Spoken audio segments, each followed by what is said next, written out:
Aming Diyos na makapangyarihan sa lahat, dumadalangin po ako sa inyo ngayon, dala ng aking lungkot, takot at kawalan ng pag-asa.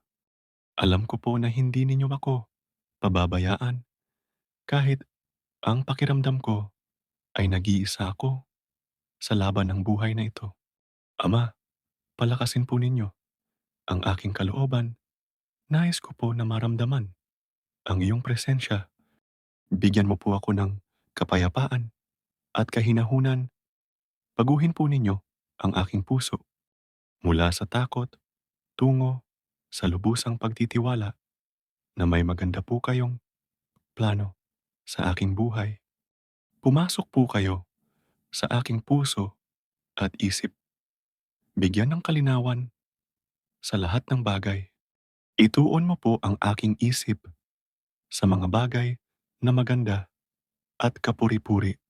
Salamat po dahil kahit kailan, hindi mo ako pinabayaan.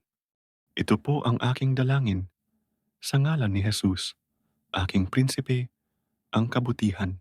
Amen.